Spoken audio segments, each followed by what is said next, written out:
नमस्कार मंडळी, कन्हैया ब्लॉगमध्ये तुमच्या सर्वांचं परत एकदा स्वागत करते। तर आज आपण सकाळच्या नाश्त्यासाठी मिसळपाव बनवणार आहे। तर मिसळपाव बनवण्यासाठी लागणारे साहित्य काय आहे ते आपण पहिलं बघून घेऊया। तर ही मी मटकी घेतलेली आहे, ही मोड आलेली मटकी आहे। तर ही मटकी ना पहिली मी तव्यावरती भाजून घेतली आणि त्यानंतर अख्खी मटकी ठेवलेली आहे इथे आणि थोडीशी मटकी आहे ना मी मिक्सरला लावून घेतलेली आहे, थोडीशी अशी जाडसर पेस्ट करून घेतलेली आहे। त्यानंतर वाटण्यासाठी कांदा घेतलेला आहे, 2 कांदे घ्यायचे वाटण्यासाठी, ओलं खोबरं घेतलेलं आहे आणि कोथिंबीर घेतलेली आहे, लसूण घेतले आणि आलं घेतलेलं आहे आणि त्याच्यानंतर टोमॅटो घेतलेला आहे आणि शेंगदाणे घेतलेले आहेत। त्यानंतर मसाल्यामध्ये मी मिसळ मसाला घेतलेला आहे, हळद घेतली आहे, मालवणी मसाला घेतला आहे आणि फोडणीसाठी तेल। आता आपण आहे ना हे वाटण पहिलं भाजून घेऊया तव्यावरती। तर पहिला मी कांदा टाकून घेते तव्यावर।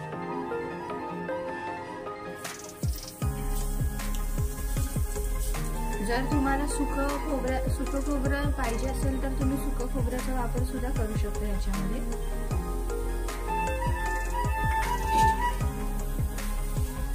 आणि वाटण भाजताना ना त्याच्यामध्ये फक्त मी कांदा, खोबरं आणि आलं लसूण हेच भाजून घेणार आहे। टोमॅटो आणि शेंगदाणे हे कच्चे ठेवणार आहे। कांदा थोडासा लालसर झाला ना की एका साईडला मी हे आलं आणि लसूण टाकून घेते, ते सुद्धा चांगलं फ्राय करून घेऊया आपण। ओलं खोबरं आधीच घालत नाही कारण नाहीतर ते मग काळपट पडेल, त्यामुळे हे चांगलं आता आपण भाजून घेऊया। आता बघू शकता तुम्ही कांदा आपला चांगला लालसर भाजून झालेला आहे। आता आपण ह्याच्यामध्ये हे ओलं खोबरं टाकून घेऊया। ओलं खोबरं सुद्धा चांगलं भाजून घ्यायचं आपण।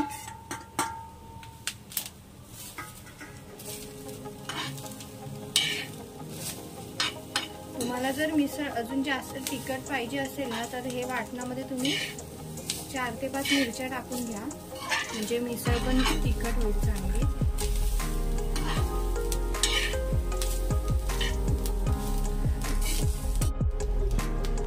आता बघू शकता तुम्ही वाटण आता आपलं चांगलं भाजून झालेलं आहे। आता हे वाटण आपण थंड करायला ठेवूया आणि वाटण वाटताना त्याच्यामध्ये हे वाटण आणि हे जे टोमॅटो, शेंगदाणे आणि कोथिंबीर घेतलेली आहे ती सुद्धा हे वाटण वाटताना याच्यामध्ये टाकून घ्यायचं। आणि शेंगदाणे हे कच्चेच ठेवलेले आहेत, मी भाजून घेतलेले नाहीये। तर आता आपण हे वाटण आहे ना थंड करायला ठेवूया। आता बघू शकता तुम्ही टोपामध्ये तेल घेतलेलं आहे, तेल गरम करायला ठेवलेलं आहे। आता तेल चांगलं गरम झालं तर आपण कढीपत्ता टाकून घेऊया याच्यामध्ये।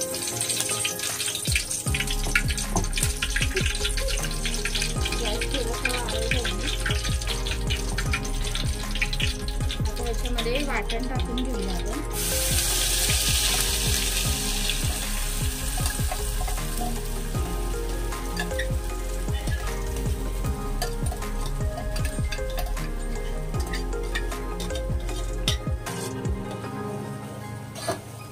वाटण आपण चांगलं भाजून घेतलेलं, त्यामुळे तेलामध्ये तेल सुटेपर्यंत वाटणाला आपण चांगलं भाजून घेऊया।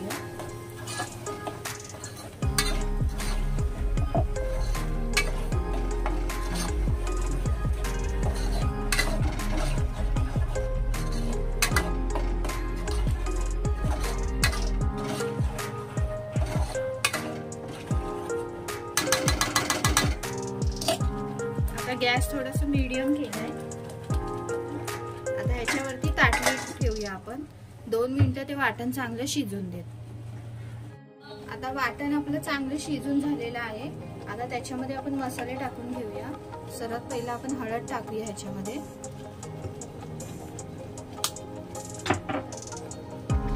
त्यानंतर मिसळ मसाला घेतलेला मी तो टाकूया आपण।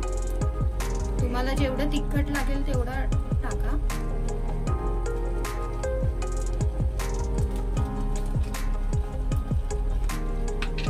आणि आता मालवणी मसाला टाकून घेते।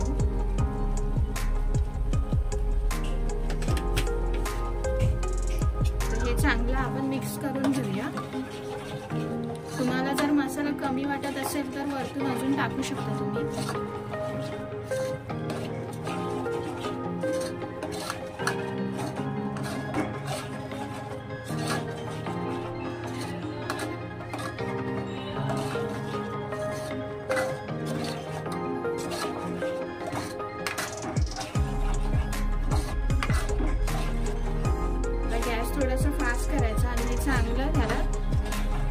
तेल सुटेपर्यंत चांगलं भाजून घ्यायचं होतं। मसाला थोडासा मला कमी वाटते म्हणून मी मिसळ मसाला थोडासा टाकते।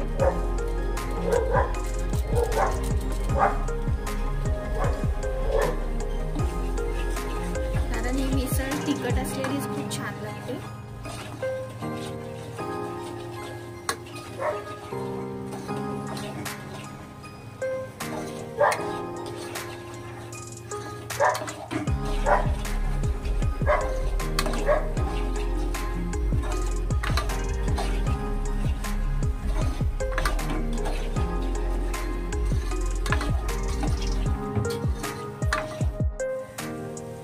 बघू शकता तुम्ही तेल चांगले सुटलेलं आहे। आता आपण ह्याच्यामध्ये मटकी टाकून घेऊया। मटकी ना जास्त शिजवायची नाही, थोडीशी शिजवायची। जास्त शिजवली तर ती खायला एवढी चांगली नाही लागत। एकदम चांगलं मिक्स करून घेऊया आपण हे। त्यानंतर हे जे मी वाटण वाटलेलं ना त्याच भांड्यामध्ये मी पाणी घातलेलं आहे आणि तेच पाणी मी ह्याच्यामध्ये ओतणार आहे।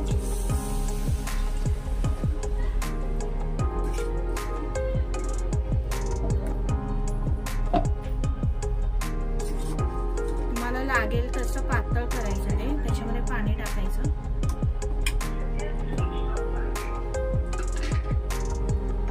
आता मी हे जे मटकी मी मिक्सर मध्ये क्रश करून घेतलेली ना ती सुद्धा ह्याच्यामध्ये टाकून घेते।